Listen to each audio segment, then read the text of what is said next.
네, 안녕하세요. 동포세계 김용필입니다. 네, 오늘은 12월 21일 토요일입니다. 네, 오늘은 제1동포 사회와 관련돼서 좀 여러분들에게 말씀을 드리고자 합니다. 먼저 행사 소식 하나 전해드리면요.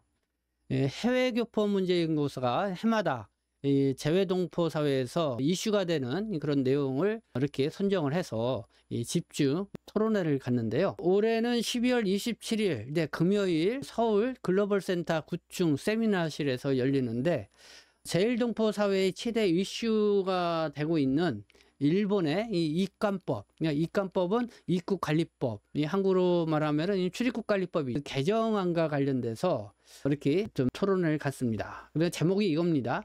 일본 입관법 개정안과 제1동포의 법적주의 논의 심포지움. 네, 요게 있는 제목입니다. 이렇게 포스터에도 이렇게 나가고 있죠. 그래서 여러분들이 관심 있게 보시고 나오는 것처럼 또 여러분들이 참여를 해 주시면 좋겠는데, 그럼 왜 이런 심포지움을 여는지 좀 그 배경을 좀 여러분들에게 설명을 해 드리고자 합니다. 먼저 이 일본 입관법 개정안이 무엇이 문제이길래 이 제1동포 사회가 이렇게 여기에 대해서 상당히 우려를 표명하느냐 이거죠. 그래서 일본 입관법에 대해서 좀 여러분들 말씀을 드리고자 하는데, 지난 6월 14일입니다. 일본 이 참의원이 세금, 사회 보험료 등을 의도적으로 내지 않는 경우 이 영주권자라고 하더라도 영주 자격을 취소할 수 있도록 하는 그런 내용을 담은 이 출입국법 개정안을 통과를 시켰습니다. 그러니까 이 개정안이 통과가 되자 이 제1동포 사회의 대표적인 단체죠. 이 제1민단이 곧바로 항의 담화문을 발표를 했습니다. 이 항의 담화문 제가 유튜브 방송 하단 더보기 게시판에 전문을 좀 올려놓았는데요. 일부만 좀 여러분들에게 말씀을 드리도록 하겠습니다. 제1민단의 이 김희중 단장 이 담화문에서 이렇게 얘기를 합니다. 이 법이 충분한 심의를 거치지 않고 통과가 됐다. 정말 유감이다. 네, 이렇게 입장을 표명을 했다는 것이고요. 그리고 이 법안 통과로 영주권자의 자격이 쉽게 취소될 것이며 우리 영주 외국인에 대한 편견이 조장이 되고 배회주의가 대두될 것이다. 배회주의. 그러니까 외국인을 배척하는 그런 것이죠. 이렇게 우려를 표명을 했다는 겁니다.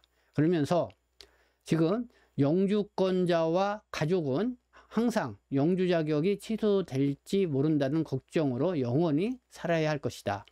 이 사회의 일원, 시민이 아니라 언제든지 사회에서 배제될 수 있는 불안한 생활을 해야 하는 입장이 된 것이다. 네, 이렇게 제1민단의 항의 담화문에 시키는 이 김희중 단장이 밝힌 이 입장을 여러분들에게 소개를 해드렸습니다.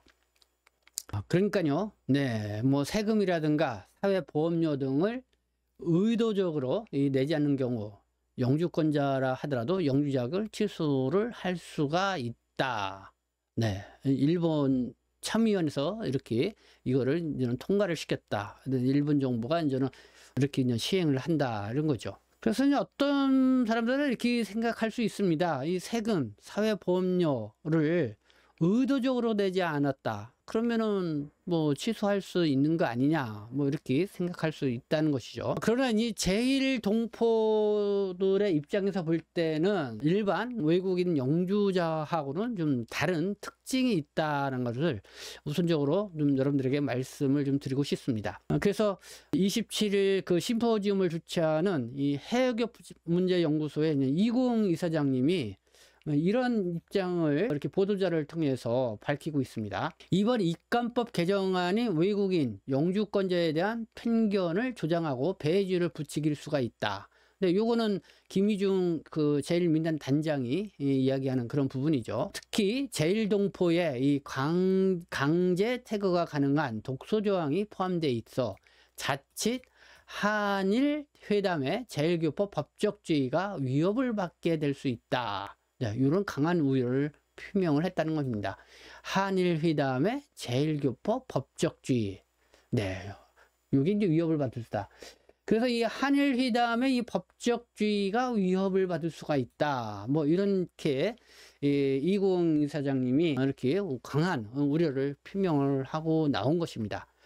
그래서 이 한일회담, 이 제1교포 법적주의 여기에 대해서 우리가 좀 알아볼 필요가 있지 않나 이런 생각이 들어서 제가 한번 좀 찾아봤습니다. 한일회담의 이 법적주의와 관련돼서 보니까 한일회담에서의 한일 법적주의 협정이라는 게 있습니다. 네. 여러분들이 인터넷으로 검색하면서 이렇게 찾아볼 수가 있는데 이 내용을 내가 주요 내용만 이렇게 좀 소개를 해드리면은 이런 내용입니다. 한일회담은 1951년부터 1965년 6월 22일에 타결을 보기까지 약 14년이라는 오랜 기간 동안 중단과 재개를 반복하며 진행되었다. 한일회담은 미국의 주도로 시작되었는데 1951년 연합군 총사령부 외교국장 시볼트가 일본 정부에 대해 제1한인의 법적주의에 관하여 한국 정부와 협의하도록 지시한 것이 계기가 됐다. 네, 여러분 이게 무슨 상황인지 좀 이해가 되실 겁니다. 1945년 8월 15일 우리가 일제 강제기로부터 해방이 됐죠. 그리고 나서 어쨌든 뭐 곧바로 대한민국 정부가 1945년도에 정식으로 수립이 돼서 본격적으로 들어갔고, 그리고 또 와서 또 1950년도에 또 6.25 전쟁도 일어나는 뭐 그런 혼란기가 좀 상당히 있었습니다. 또 5년 동안에요. 그러면서 미국의 그때 연합사령 초령강부 외교국장인 시볼트에 의해서 외교국장인 시볼트에 의해서 이 일본 정부에게 이제 지시를 했다는 거죠. 이 한국 정부하고 협의를 해서 일본에 거주하고 있는 이 한인의 법적주의에 대해서 서로 협의를 봐라. 이렇게 지시를 했다는 것이죠. 그게 돼서 이 한일 회담이 이제는 시작됐다. 이런 내용입니다. 그게 이제 1951년에 시작됐다는 거죠. 자, 그래서 이후 제1한인의 법적주의 문제 1950년 10월 30일부터 국적처우위원회라는 게 생겼습니다. 이 법적주의위원회 이렇게도 부른다고 하는데 여기서 이제는 본격적으로 일본에 거주하고 있는 한인, 우리는 제1동포가 되겠죠. 그게 이제 법적지, 뭐 국적 문제라든가 뭐 거의 체류 문제라든가 뭐 이런 거를 얘기를 하죠. 그래서 협의에서 일본이 제1한인을 다른 외국인과 똑같이 취급하려는 데 대해서 한국 측은 이들을 일본의 조선 식민지 지배의 부산물로서 특수한 외국인으로 특별히 배려해 줄 것을 요청을 했다.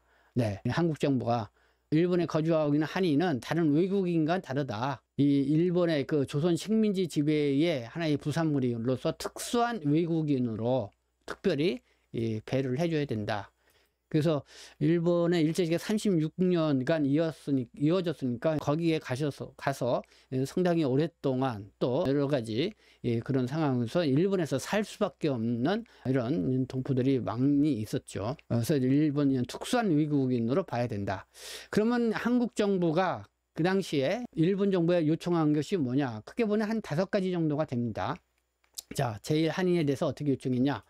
영주권을 부여해라. 그리고 강제 퇴거를 시키지 않아야 된다. 또 내국민 대우를 하라. 그러니까 일본인과 같은 대우를 하라. 이런 얘기죠. 생활 보호비를 당분간 지급하라. 그리고 귀국자의 동산, 휴대, 송금에 특별 조치를 취할 것. 그러니까 그 당시에는 한국으로 다시 귀국을 하고자 하는 그런 한인들도 있겠죠. 그럼 그들이 갖고 있는 재산을 갖고 또 송금을 또 할 수 있는 데에 대해서 그거를 제재하지 말고 특별 조치를 취하라. 뭐 이렇게 5가지 요구를 하고 나와 있습니다. 그래서 이런 요구에 대해서 일본이 뭐 바로 받아들이지 않았겠죠. 그러다 보니까 계속 반대도 하고 계속 요구도 하고 이게 반복하다가 한 14년 동안 결국은 뭐 물론 이 제1한인에 대한 법적주의 이런 문제도 있지만은 뭐 여러 가지 다른 그 일제히 36년 동안에 어쨌든 그거에 대해서 한국하고 일본 정부에 뭐 다음에는 협정을 통해서 그거를 좀 타결을 봐라. 미국의 어쨌든 지시에 의해서 봐라. 이런 상황인데 지금 여러분들에게 말씀드린 거는 일본에 거주하고 있는 제1한인에 대한 이 법적주의에 대해서 한국 측이 요구한 내용, 이거에 대해서는 얘기를 하고 있습니다. 근데 이거에 대해서도 일본이 뭐 바로 받아들일 수는 없었겠죠. 뭐 내국인하고 같이 일본이나 똑같이 대우해야 하라. 그리고 거기에서 벌였던 동산, 재산이라든가 뭐 송금에 특별 조치를 취하라 뭐 이런 거에 대해서는 일본이 좀 뭔가 또 이 거부하는 그런 내용이 있겠죠. 뭐 영주권을 주되 이 강제 퇴거를 시켜서는 안 된다. 뭐 이런 내용도 그렇죠. 그러나 결국은 이제는 여기에 한 14년간 이렇게 끊임없이 뭐 협상을 하고 반복을 하면서 타결이 됐다. 65년 6월 20일 타결이 보게 됨으로써 한국 국적을 가진 제1동포는 소위 협정 영주권을 적용을 받아서 협정 영주권자가 될 수가 있었다. 협정 영주권자.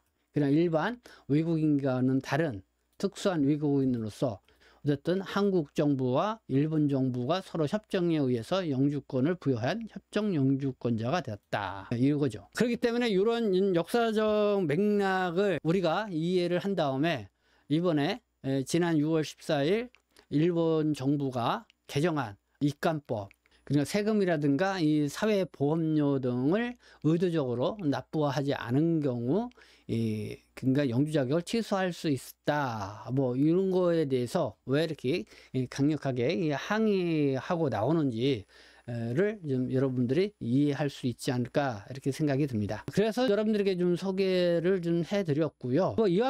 네, 그래서 어쨌든 오늘 이 시간에는 다음 주 금요일이죠. 12월 27일 해외교포문제연구소가 주최하는 심포지움에서 일본의 입간법 개정과 그리고 제1동포의 어떤 법적주의에 관련돼서 뭐 이렇게 토론을 갔는데, 여러분들이 좀 더 구체적으로 듣고 싶다 그러면은 그 토론회에 참여하시면은 들 수 있지 않을까 이렇게 생각이 듭니다.